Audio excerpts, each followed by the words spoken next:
Assalamualaikum warahmatullahi wabarakatuh.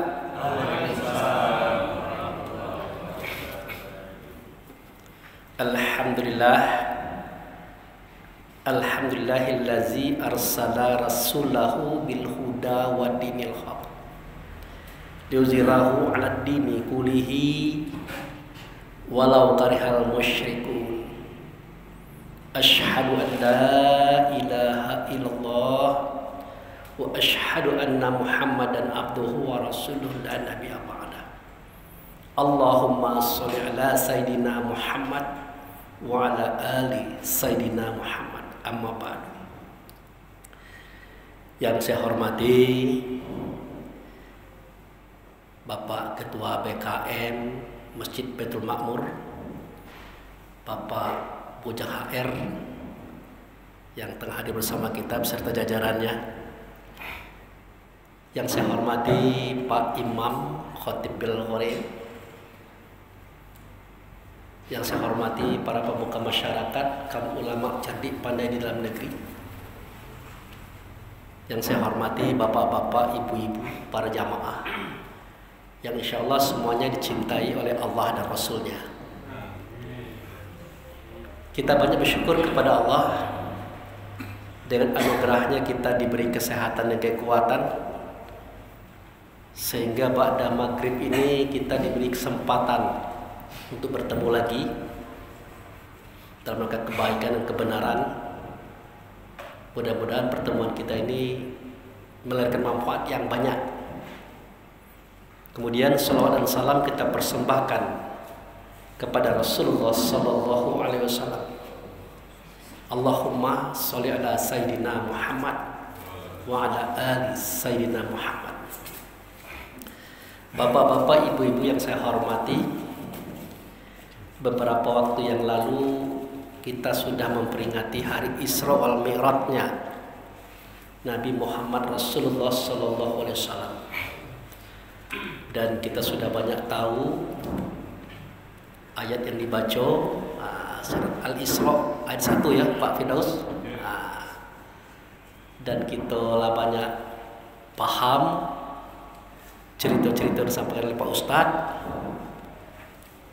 Namun pada sudah maghrib ini kita coba mengangkat sesuatu yang lain, atau mungkin sesuatu yang kita lupakan.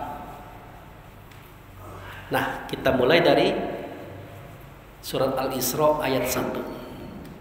A'udzubillahi minasyaitonirrajim. Bismillahirrahmanirrahim. Subhanallazi asra bi'abdihi laila minal masjidil haram ilal masjidil aqsa allazi barakna haulahu linurihi min ayatina innahu was-sami'ul 'alim. Jadi sering kita baca itu ayat, sering kita dengar, wabil khusus pada bulan-bulan Rajab, karena banyaknya acara Isra Mi'raj itu. Tapi di sini ada sedikit keprihatinan ini saya Pak Bujang mengenai masalah umat di akhir zaman ini. Kalau kata Allah, kata Rasul, adinu wal aklu la dinu liman la aklalah. Agama itu akal, maka tidak ada agama itu bagi diri seseorang kalau akalnya itu tidak digunakan untuk memikirkan agama. Nah, kita ini berpikir tentang agama ini entah agak malas, entah lalai, entah apa gitu. Nah, buktinya kita banyak momen-momen yang terlewatkan. Jadi antaranya seperti yang disampaikan oleh Pak Pengurus, yaitu Pak Bujang beserta jajarannya, diadakan acara pengajian Kamis malam Jumat ba'da maghrib. Nah, itu kan tujuannya kan untuk membina mental dan spiritual masyarakat kita. Bayangkan berapa banyak rumah di sini. Bisa kita hitung berapa yang banyak masuk masjid pada sore hari ini. Namun itu tidak perlu kita bisa salahkan juga, karena hidayah itu memang tidak bisa dipaksakan. Namun insya Allah pada Saat ini kita mencoba untuk menggali dan mengkaji secara akal fikir tentang apa yang pernah dikaji oleh masyarakat kita, ulama kita selama ini. Jadi Pak Ustadz Firdaus, sewaktu surat Al-Isra ayat 1 itu kan disebutkan itu Masjidil Haram ya. Maha suci dia memperjalankan hambanya dari Masjidil Haram ke Masjid Aqsa. Nah, kemudian pembicara langsung menceritakan tentang Masjidil Haram, tentang Masjidil Aqsa. Kadang-kadang kita sedih juga gitu. Nah, kenapa tidak terbuka rahasia Masjidil Haram pada saat itu? Sudah ada apa belum? Masjidil Aqsa pada waktu itu sudah ada apa belum? Jadi seketika Nabi Muhammad itu sampai selesai melaksanakan program Isra wal Mi'rajnya, ayat pertama kali yang beliau pakai untuk membuka cerita tentang sholat itu. Karena beliau ke Sidratul Muntaha itu kan mengambil sholat itu. Ya ayat yang dibaca tadi. Nah, di situ tertulis kata masjid. Masjid itu artinya tempat sujud. Jadi 10 tahun lebih Nabi Muhammad bergaul dengan masyarakat pada saat itu sebagai nabi. Beliau belum mengajarkan sholat, belum mengajarkan puasa, belum mengajarkan zakat, apalagi haji. Nah, kira-kira pernah tidak kita bertanya? Sholat belum ada, otomatis sujud belum ada, tempat sujud juga belum ada. Tapi beliau pada waktu itu sudah berkata masjid atau tempat sujud. Kira-kira masjid atau tempat sujud yang beliau maksud di sini yang mana? Dikatakan pula Masjidil Haram, tempat sujud yang mulia, yang mana? Oh, tentu yang sekarang itu Pak Abu Fikri. Itu tandanya kita kurang memperhatikan. Di saat Nabi Muhammad pulang Isra wal Mi'raj, Masjidil Haram yang hari ini kita katakan Masjidil Haram, waktu itu belum jadi masjid, Pak. Waktu itu kuil. Tahu kuil, Bu? Tempat ibadah orang-orang paganis, orang-orang menyembah patung. Di dalam Ka'bah itu ada 4 patung besar: Lata, Manat, Ubal, Uzza. Di sekeliling Ka'bah itu ada 360 patung. Tempat orang kafir Quraisy minum-minum, main perempuan, bahkan pernah pesta bugil di situ. Artinya belum niat pernah dijadikan tempat sujud. Pertama kali sholat memang belum ada. Ada juga sholat tidak mungkin itu dijadikan tempat sujud. Tidak mungkin dijadikan masjid. Pertanyaannya, kapan Pak Abu Fikri lokasi itu dijadikan masjid oleh Rasulullah dan sahabat? Yaitu setelah 10 tahun beliau merantau ke Madinah. Beliau dengan 10.000 pasukannya memasuki Mekah tanpa perlawanan. Nah, waktu itulah beliau beserta sahabat-sahabat menghancurkan semua patung-patung, mengeluarkan patung besar-besar yang 4 itu dibuang, dibersihkan, dikesek, kayak rinso, pakai apa kira-kira begitulah.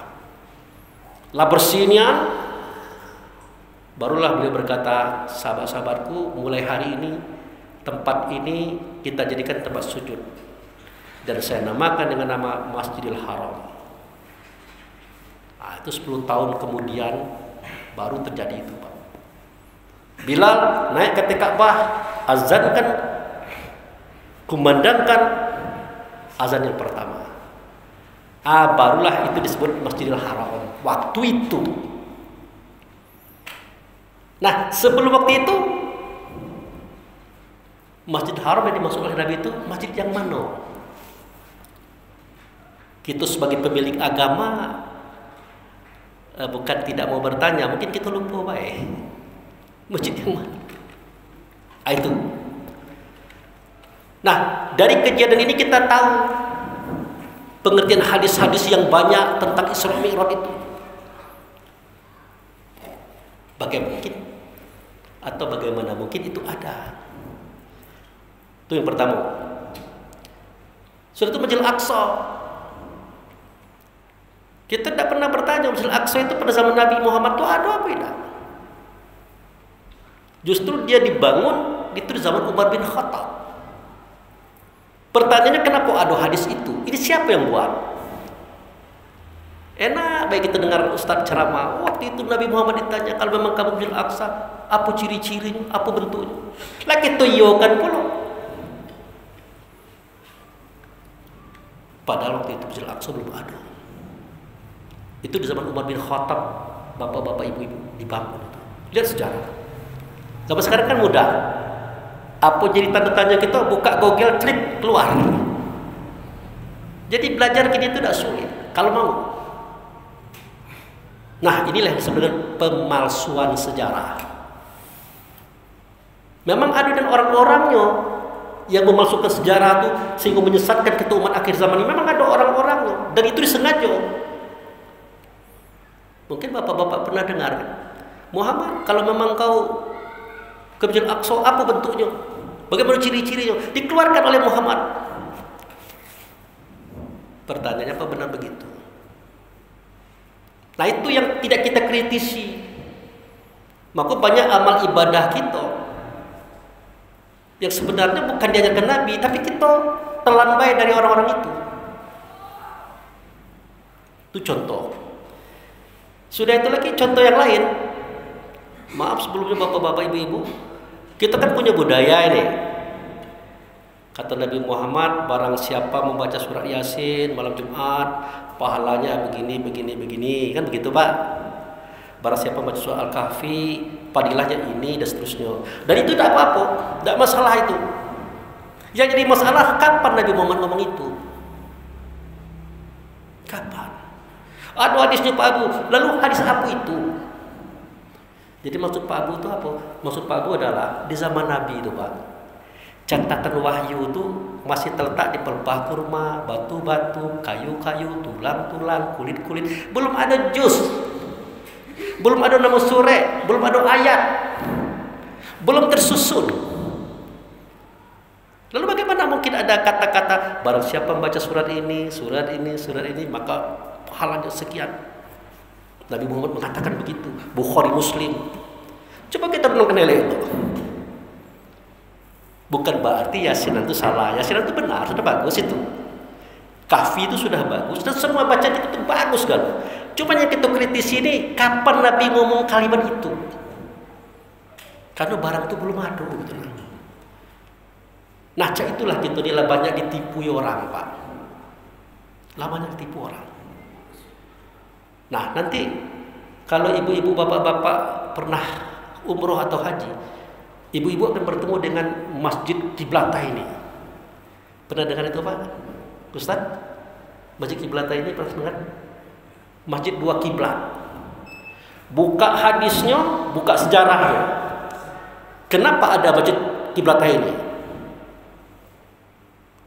Kata hadis itu, Nabi Muhammad ini sholatnya ngadap Masjid Al-Aqsa sebagai kiblat. Tiba-tiba diperintah, "Hai Muhammad, menghadap ke Masjidil Haram." Putar dia. Itu yang disebut dengan kiblat ini.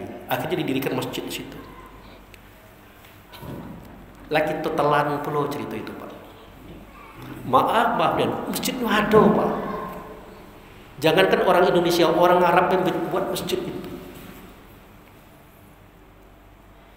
Apa susahnya belok kiri, belok kanan Pak Firdaus? Susah tak? Tak susah kan? Tapi tengok pada surat Al-Baqarah ayat 143. Innaha lakabirah hilal Allah qadallaha. Sesungguhnya perpindahan kiblat itu sangat berat. Kecuali bagi orang yang ditunjuki oleh Allah. Kalau belok kiri, belok kanan itu apa susahnya itu? Tidak susah. Berarti perpindahan kiblat itu bukan itu maksudnya. Nah, ini tidak diketahui oleh kita akhir zaman, tidak. Bahkan kiblat itu sendiri kita tidak tahu. Tapi tidak perlu salah kalau kita tidak tahu, Pak, karena bukan masuk kita. Kiblat itu artinya hadapan. Sewaktu kita berdialog dengan Allah, yang kita hadapi itu siapa? Nah, itulah hadapan, itulah kiblat. Bukan masjid. Apalagi Masjidil Aqsa, apalagi Masjidil Haram. Pada saat itu belum ada barang itu. Pak Abu ngapa disampaikan di Masjid Baitul Ma'mur? Tidak apa-apa, kita cerita-cerita itu. Setidak-tidaknya dipersembahkan 10, dapat 2 jadilah. Jadi bahan pikiran. Iya juga udah. Nah, itu. Nah, jadi coba Pak Abu ceritakan yang sebenarnya itu cak mano. Ayatnya ada tuh. Subhanallazi asra bi 'abdihi laila minal masjidil haram, itu ada ayatnya.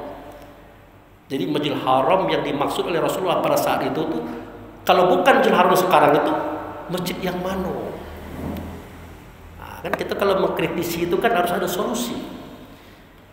Istilah itu jangan pacak nyalahkan, jangan pacak mengkritik kalau tidak ada solusi. Nah, rupanya begini Bapak Ibu saya hormati. Dahulu sebelum Allah menjadikan langit dan bumi beserta isinya, itu Allah pernah berfirman di surat Ali Imran ayat 96-97. Nanti Bapak tengok di rumah. Inna awala baiti wudi'a linnasi lalazi bi Bakkah mubaraka wa hudal alamin fihi ayatu bainatu maqama Ibrahim mandakalu kana amin. Nanti Bapak cek itu.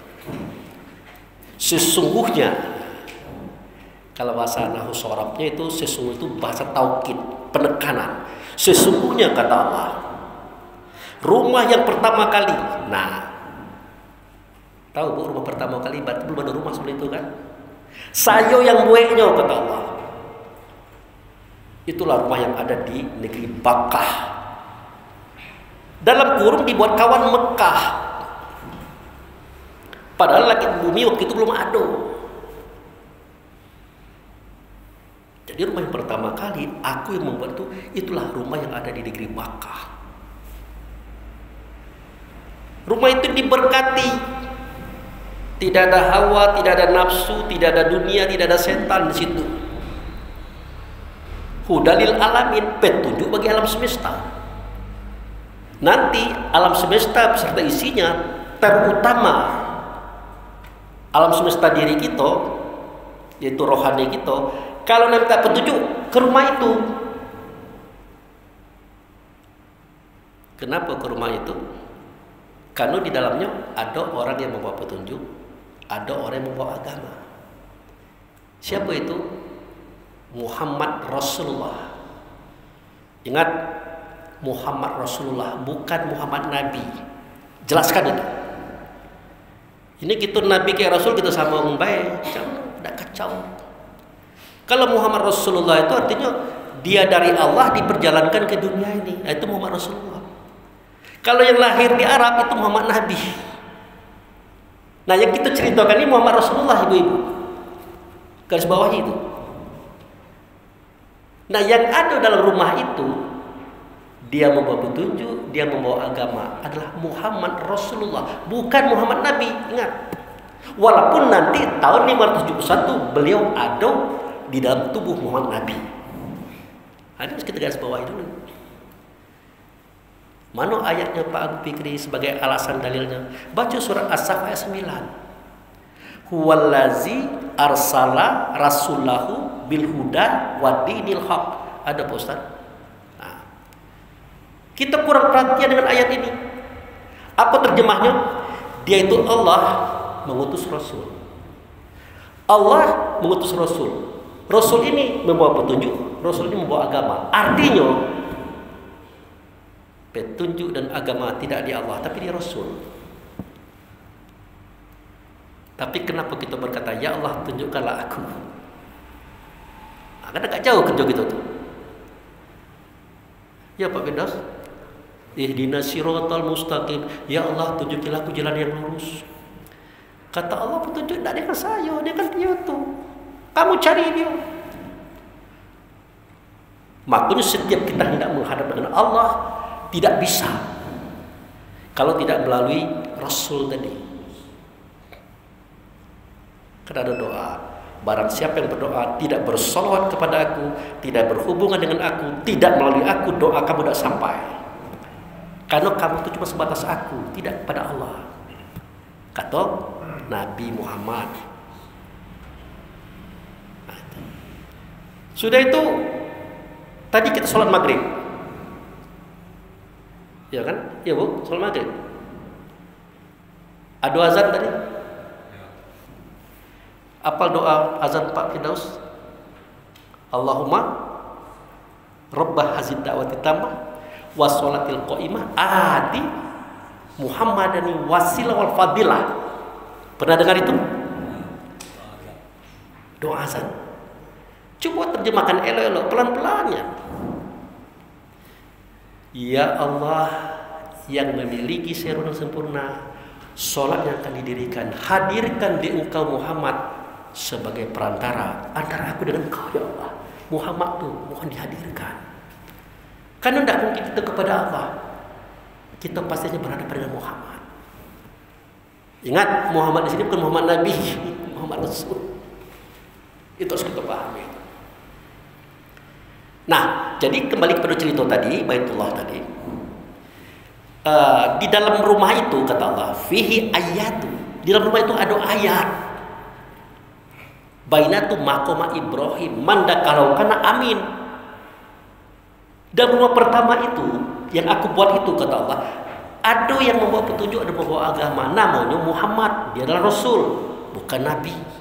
Kalau Nabi di dunia kelak, itu casingnya beliau. Nah, di dalam itu ada ayat. Kita ini kan tidak bertanya. Seketika Nabi berkata kitab, Nabi berkata Quran, Nabi berkata ayat, kitab apa? Kan belum ada buku itu. Nabi berkata Quran, Quran mana? Kan belum ada Quran waktu itu. Nabi berkata ayat, ayat apa? Kita tidak tahu. Sementara agamaku agama kita, kitab-kitab kita. Cak mana ini? Saya bersyukur kepada Allah, Bapak Bujang HR beserta sahabat-sahabatnya yang lain mengadakan acara seperti ini. Maaf Bapak Ibu yang saya hormati, kalau Abu Fikri itu ya ngomongnya seperti ini. Ngapain saya ngomong ngalur ngidul yang ada manfaatnya? Tidak ada oleh-oleh yang Bapak bawa balik. Gitu. Walaupun saya menyadari kadang-kadang yang saya sampaikan itu terlalu tinggi kata orang. Tapi kan pelan-pelan kita. Nah, di dalam itu ada ayat. Ayat apa itu Pak Abu Fikri? Nah, kita lari ke sejarah. Seketika Nabi Muhammad berkata, "Zalikal kitabu la raiba fihi hudal muttaqin." Ada Pak Ustaz? Ada kan? Nah, sedemikian itu kitab tidak ada keraguan padanya. Sahabat dia bertanya, "Ya Rasulullah, mahwal kitab? Kitab itu apa?" Apalagi kita. Sahabat dia bertanya. Nabi santai jawabnya, Alkitabul Quran. Masih ngerenyit kening sahabat. Karena pada zaman itu kitab tidak ada, Quran itu belum ada. Akhirnya ditanya lagi oleh sahabat, "Ya Rasulullah, mahwal Quran?"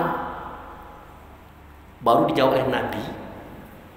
Jawaban itu nanti Bapak buka surat Al-Ankabut, surat nomor 29 ayat 49. Bal huwa ayatu bainatu fisudur allazina utul ilmi wa ma ja'adu bi ayatina ilaz zalimun. Kitab itu adalah Quran. Quran itu adalah ayat yang ada di dalam dada kamu. Ditunjuk oleh Nabi. Ternyata kitab itu adalah Quran. Quran itu adalah ayat adalah roh kita. Ruh itulah diri kita sebenar diri. Kalau ini badan casing, ruh itulah diri kita sebenar diri. Itulah ayat. Itu yang diajar oleh Nabi dulu, bukan tulisan, bukan buku. Nah, itu. Jadi fihi ayatu bainatu maqama Ibrahim mendakalakuna amin. Di dalam rumah itu ada ayat. Maksudnya dalam rumah itu ada roh. semua roh bangsa, semua roh orang beragama, bahkan orang beragama pun rohnya ada di situ. Di antara roh itu ada roh Ibrahim. Itu ceritanya. Pertanyaannya siapa Ibrahim, siapa kita? Nah, karena Ibrahim itu letak di depan sekali, di belakang Ibrahim itu ada 124.313 aulia anbiya, kita terletak di belakang sekali, berarti Ibrahim itu imam. Kita makmum. Kalau di depan salin namanya imam, kita makmum. Dari mana Pak Abu tahu? Buka surat Al-Baqarah 125 Pak Firdaus, ada di situ. Wa izibtala Ibrahim rabbuhu bikalimati fa'tamna. Qala inni ja'iluka imamman linnas. Seketika aku uji Ibrahim dengan beberapa kalimat, kemudian dia bisa menyelesaikannya. Aku katakan kepada dia, hai Ibrahim, hari ini engkau kujadikan imam bagi semua manusia.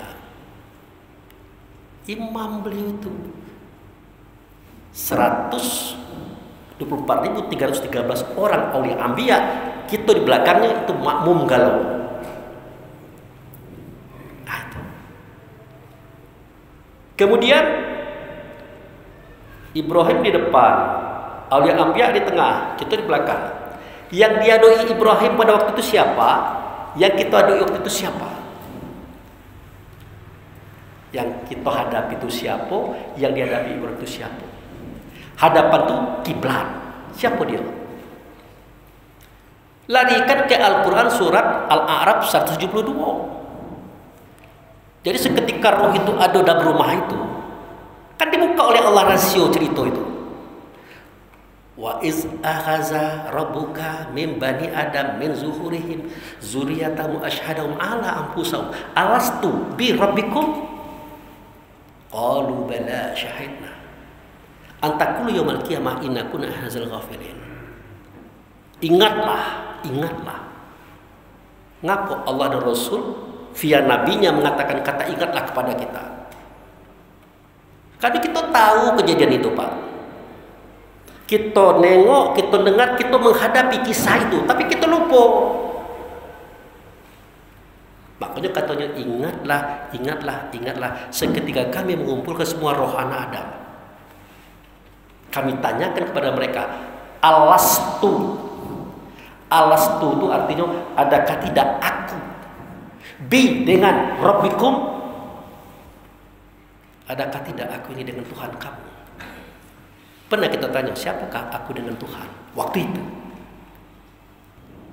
Kalau Tuhan itu Allah, aku dengan Tuhan siapa? Beliaulah yang membawa petunjuk, beliaulah yang membawa agama. Dia namanya Muhammad, Bapak Ibu saya hormati. Terdahulu beliau dijadikan, terakhir beliau dizahirkan. Itulah ceritanya itu. Jadi kiblat itu adalah Muhammad. Itu yang dihadapi oleh Ibrahim, itu yang dihadapi oleh aulia anbiya, dan itu kita hadapi pada saat itu. Adakah tidak aku ini dengan Tuhan kamu? Maka menjawablah semua roh tadi, bala syahidna, benar engkau dengan Tuhan kami, kami menyaksikan. Sehingga waktu itu semua roh tersungkur sujud, dipimpin oleh Ibrahim, para aulia anbiya termasuk kita, sambil berkata, asyhadu an la ilaha illallah wa asyhadu anna Muhammadar Rasulullah. Aku bersaksi tidak ada zat, tidak ada sifat, tidak ada nama, tidak ada perbuatan kecuali Allah lah dianya. Tetapi yang aku lihat waktu itu, yang aku dengar waktu itu, yang aku hadapi waktu itu bukan Allah, melainkan sifat Allah, wujud serta Allah, utusan Allah, namanya Muhammad. Ingat, bukan Muhammad Nabi. Karena waktu itu dunia belum ada, apalagi Arab. Nah, tempat para roh sujud tadi, itulah masjid. Masjid apa? Masjidil Haram. Masjid yang mulia. Masjid tidak mulia, tempat sujud tidak mulia. Yang mulia itu adalah beliau, kiblat tadi. Dia adalah Muhammad. Kalau gitu tidak mulia, tetapi dimuliakan. Ini luput sejarah ini, Bapak Ibu saya hormati. Akhirnya kita diturunkan ke dunia, dimasukkan dengan kandungan mak kita. Kebetulan kami ini lanang badannya, lahirlah kami sebagai lanang. Cek itu juga ibu, dari Baitullah turun ke dunia, masuk kandungan emak, badan ibu tino, lahirlah ibu sebagai tino. Di usia 7 tahun kata Nabi Muhammad, ajarkan anakmu mengingat kembali kisah dulu. Sewaktu dia melihat Allah, tidak nyata Allah, melainkan nyata Muhammad. Waktu itu mereka sujud. Itulah sholat. Nah, dari situlah kita melihat Masjidil Haram tadi. Apa kata kita? Alangkah jauhnya tempat sujud itu. Kata Nabi, dulu kita di situ. Sekarang kita di sini. Alangkah jauhnya tempat sujud itu. Dalam bahasa Arab, itulah Masjidil Aqsa. Jadi Nabi Muhammad cerita Masjidil Haram, Masjidil Aqsa bukan yang sekarang itu. Bukan. Kan jauh cerita itu Pak Bujang. Jauh tercempak gitu nih. Maaf betul. Terlalu banyak itu keliru dalam memahami kehidupan beragama. Sampai sekarang orang bilang itu kejadian Palestina itu, perang Israel Palestina itu, kita harus bertahan Masjidil Aqsa, itu kiblat kita. Ya bukan dilarang kita membela atau membantu Palestina, tapi kita katakan itu kiblat kita itu bagaimana itu? Tapi kami ini dapat dari ulama Pak Abu, aduh hadis-hadisnya, tanyakan ke Quran dulu, jangan hadis. Telusuri sejarahnya dulu, jangan dikatakan. Lah kalau zaman Umar bin Khattab Masjidil Aqsa itu baru diadokan, bagaimana mungkin adu hadis itu? Nah, begitulah ceritanya Bapak Ibu saya hormati. Jadi setelah kita umur 7 tahun, diajar untuk berhubungan kembali dengan Allah dan Rasul, mengingat kembali kenangan masa itu, ajarkan kepada anak-anak. Pertama kali geraknya dulu, 7 tahun ke 8 tahun geraknya dulu. Berapa menit lagi Pak? Oh, masih ada ya. 7 tahun ke 8 tahun geraknya dulu. Biarlah setahun enggak apa-apa. 8 tahun ke 9 tahun bacaannya dulu. 9 ke 10 terjemahannya dulu. 10 ke 11 cari paham dan makna. Ajarkan ilmu ini kepada mereka. Jadi Pak Abu, kita harus menghadap ke situ, ke tempat yang Bapak ceritakan tadi. Jawabnya yes. Ya. Cak mana itu? Kita lalu po tempeknya, tahu juga dapat ke situ. Itulah makanya agama ini dimudahkan oleh Allah dan Rasul. Negeri Makkah di sana dijadikan Mekah di sini. Baru masuknya. Masjidil Haram di sana atau Baitullah di sana dijadikan Ka'bah di sini. Makam Ibrahim di sana dijadikan makam Ibrahim di sini. Itu ada di Mekah tempatnya. Nah, itu ceritanya tuh ibu-ibu yang saya hormati. Tidak langsung ke situ cerita itu. Nah, jadi kalau kita nak ke Baitullah hakikat itu tidak mungkin lagi, karena kita tidak tahu tempatnya di mana. Tahu juga tidak mungkin kita bisa terbang ke situ. Walaupun pakai alat yang paling canggih tidak bisa. Makanya negeri Makkah itu di bumi ini dijadikan Mekah oleh Allah. Jadi kalau kamu lah ke Mekah, berarti kamu lah sampai ke negeri Makkah secara hukum. Kalau kamu nengok Ka'bah, berarti kamu sudah bertemu dengan Baitullah hakikat secara hukum. Itu. Di situ ada makam Ibrahim, di sini ada makam Ibrahim. Makanya bapak-bapak, ibu-ibu yang saya hormati, seketika kita sholat, kita tidak tahu ngadap kemana. Saya akan tanyakan, tapi pasti kita jujur mengatakan sendiri bahwa dalam sholat kita ngalur ngidul Pak. Kita ke kantor, kita ke pasar, kita ke bank, kita merancang macam-macam. Pasti. Kalau kita tidak tahu arah. Jadi kiblat itu adalah Muhammad. Dia ada di rumah itu sekarang. Dari mana Pak Abu tahu? Lah, kita kan baca Quran terus. Apalagi bulan Ramadan. La uqsimu bihazal balad wa anta hilum bihazal balad. Ada Pak Ustaz? Aku bersumpah hai Muhammad dengan negeri ini bahwa engkau tetap ada di dalam negeri ini. Nah, negeri mana itu? Dibuai oleh kawan, Mekah, tambah jauh. Ya negeri tadi. Muhammadlah balik ke tempat itu lagi, dalam rumah itu. Nah, itu. Maka berkata Muhammad, "In kuntum tuhibbunallah fattabi'uni." Kalau kamu mencintai Allah, ikut saya. Jadi kemarin kami ngaji Pak Bujang sampai jam 2:30 baru selesai. Sampai di rumah jam 3, tidak pakai lalu lagi, mandi langsung acara malam, sudah itu langsung ke musola Al Aziz, tidak pakai tidur siang lagi. Ambo tanya ke saudara kita itu, Bapak mentaati Rasul, ikut Rasul itu bagaimana? Kamu tanya begitu, Bapak ikut Rasul bagaimana? Kebetulan waktu itu ada anggota baru. Kalau saya ikut Rasul itu Pak Abu, apa yang dia perintahkan aku laksanakan, apa yang dia larang aku hindarkan. Begitulah cara aku ikut Rasul, kata beliau. Jadi saya katakan, apa yang Bapak sebutkan itu bukan mengikut, tapi mentaati. Nah, itu. Apa yang disuruhnya kita lakukan, dilarangnya kita jauh. Itu baru mentaati. Yang saya tanya itu mengikut itu bagaimana? Iya udah Pak, bagaimana caranya? Itu. Kalau mengikut itu seperti pernah nengok kereta api, Bu? Kereta api pernah nengok? Atau kereta listrik zaman sekarang kan? Train itu. Ada lokomotif kan? Ya, ada gerbong kan? Itulah cara ngikut itu. Kemana ikutan kita, ke situ kita pergi. Ternyata ikutan kita itu adalah Rasulullah. Dia ada di Baitullah hakikat hari ini. Pergilah ke situ. Bisa? Tidak bisa. Lalu bagaimana caranya? Makanya dimudahkan. Apa itu? Bakkah di sana, Mekah di sini. Baitullah di sana, Ka'bah di sini. Di situ ada makam Ibrahim, di sini juga ada makam Ibrahim. Makanya Allah dan Rasul berfirman dalam kitab Quran, "Wa min hadisu kharajta fawali wajhaka satral haram." Dari mana baik kamu keluar, dimanapun kamu berada, hadapkan wajahmu ke Masjidil Haram. Allah itu ngomong ke tubuh apa ke roh?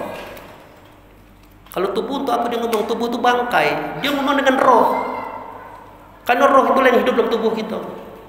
Artinya, mana itu wajah roh? Bukan iko wajah tubuh. Ternyata wajah roh itu adalah ingatan, perasaan, kesadaran. Makanya kalau kita berdiri seperti alif, ruku seperti ha, sujud seperti mim, duduk seperti dal, di dalam masjid ini badan kita ingatan kita disuruh pergi ke situ. Kemana? Ke Masjidil Haram. Itu perintah. Wa min hadisu kharajta fawali wajhaka satral Masjidil Haram. Dari manapun kamu keluar, dimanapun kamu berada, hadapkan wajahmu ke Masjidil Haram. Sudah? Di dalam Masjidil Haram ada Ka'bah. Datang perintah kedua, falyabudu rabb hadzal bait. Kau sembah Tuhan rumah ini. Bukan rumah ini disembah, Tuhan rumah ini. Di mana itu? Cak mana itu? Datang perintah ketiga, fatakhizu mim maqama Ibrahimus shalah. Kamu ambil sebagian makam Ibrahim, nah kamu sholatlah di sini boleh, di seberang itu boleh, di kanan boleh, di kiri boleh. Nah, itu. Jadi kita yang sudah haji umroh pasti mengalami itu. Jadi Ka'bah itu di tengah-tengah. Itu sudah perintah. Itulah cara Allah menggiring kita untuk mengadakan pertemuan dengan Rasul dengan Allah. Itu caranya. Dan tidak pernah diceritakan seketika ibu-ibu itu baru sudah menikah, mau ngomong sudah bercampur, dah lama lagi kan punya anak tuh, dikandung anak tuh. Kalau masih sebulan, 2 bulan, 3 bulan, 4 bulan belum ada rohnya. 4 bulan 9 hari belum ada rohnya. 4 bulan 10 hari barulah datang roh itu ditiupkan oleh Allah ke dalam tubuh anak ibu saat itu. Summa sawahu wa nafakha fihi min ruhihi. Setelah sempurna batang tubuh itu kutiupkan rohnya aku ke dalamnya. Itu waktunya 4 bulan 10 hari. Pernah kita bertanya, cak mana dia turun dari Baitullah ke dunia ini? Ada pintunya antara dunia dan akhirat, antara zahir dan batin. Di mana pintu itu? Makanya kata Allah kepada Adam, kata Allah kepada Ibrahim, pintu itu tandoi dam. Pintu itu tandoi Ibrahim. Di mana? Itulah Ka'bah kita hari ini. Itulah pintunya. Dari sana tuh lewat tentang Ka'bah, itulah pintu gaib itu. Masuk dibawa ke kandungan ibu. Makanya di pintu Ka'bah itu ada namanya Babus Salam. Ada tulisannya Babus Salam, pintu keselamatan. Jadi tidak seorang pun kita yang mati kembali kepada Allah wajib ke situ lewat. Jangan tidak ke situ. Sesat gitu. Nah, sholat ini sebenarnya adalah cara kita belajar balik. Cara kita belajar mati. Diajarkan oleh Allah dari umur 7 tahun. Jangan sampai kita tidak balik. Itu maksudnya. Jadi saya bisa jelaskan itu kepada kita di sini karena agak santai ini. 1 jam saya berbicara di sini. 19:47. Ini baru 42, berarti ada 5 menit lagi ya Pak.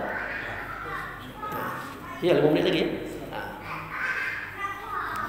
Jadi kata Rasulullah, ya Abu Bakar, antamutu qabla maut. Hai Abu Bakar, matilah kamu sebelum mati. Kembalilah kamu sebelum kembali. Artinya sholat. Sholat telah belajar balik. Cara mengingat-ingat kembali tempat kita tuh di mana. Makanya ibu-ibu, bapak-bapak nanti kalau sempat haji dan umroh pas berka'bah tuh tidak tahu lah ngapa tiba-tiba air mata tuh mengurai. Sedih nih kan gitu. Rupanya itu adalah tempat kita keluar dulu dan tempat kita masuk ke situ. Dari situ, dari Baitullah masuk ke dunia. Pintunya di situ, semua keluar, diantarlah ke ibu-ibu. Setelah roh keluar, ajal kita sampai, mestinya balik ke situ lagi, baru balik ke Allah lagi. Tidak sembarangan itu dapat naik-naik seperti pesawat kita katakan, tidak gitu. Allah itu punya peraturan. Itulah alasannya kenapa kita harus sholat. Sholat itu menghubungkan rasa diri kita kepada Allah melalui Rasul tadi. Dan kenapa menghadap Ka'bah? Karena Ka'bah itu simbol Baitullah. Dan di situ bro, pintu tempat kita keluar dulu. Jangan sampai salah, pintunya di situ. Nah kalau ilmu tidak kita miliki, maka juga kita tidak pacak keluar dari tubuh kita seketika Israel sampai. Bapak-bapak coba perhatikan itu. Kalau ada takziah, dikatakan malaikat maut itu mencabut ruh. Mana ada malaikat maut mencabut ruh? Tidak pernah dia itu. Berasa roh kita tuh keluar tiap malam, Pak. Bapak tuh buka surah Az-Zumar. Ini kan waktu kita pendek. Kalau itu saya buka lagi. Malaikat maut itu hanya mencabut jiwa. Jiwa itu sesuatu yang hidup ada di tubuh kita seketika roh belum masuk. Itulah dicabut oleh malaikat maut. Kalau roh kita tidak keluar, terasa sakitnya itu. Dari ujung kaki sampai ujung rambut. Maka belajarlah balik kata Nabi. Jangan sampai kamu sakit seketika jiwa itu dicabut. Nah cerita ini dibawa oleh imam khotbah Jumat. Tak baca itu batal khotbah Jumat. Apa bunyinya? Ya ayyuhallazina amanu hittaqullaha haqqa tuqatih wa la tamutunna illa wa antum muslimun. Ada Pak Binus? Wahai orang beriman, bertakwalah kamu dengan sebenar-benar takwa. Jangan sampai kamu mati, jangan sampai malaikat maut datang kepada kamu sedangkan kamu tidak tahu jalan balik, jalan tempat selamat. Nah itulah cerita kita malam ini. Ya malam ini betul malam hari kok tidak sadar lagi saya itu saking semangatnya. Itulah ibu-ibu, bapak-bapak yang saya katakan. Kita bersyukur kepada Allah, berterima kasih dengan pengurus masjid yang sudah membentuk majelis pengajian ini. Mudah-mudahan ke depan nanti kalau kita ketemu kita sambung lagi dengan cerita yang lain, tapi versinya tetap seperti ini. Dan semoga bermanfaat. Demikian terima kasih. Wabillahi taufiq wal hidayah. Assalamualaikum warahmatullahi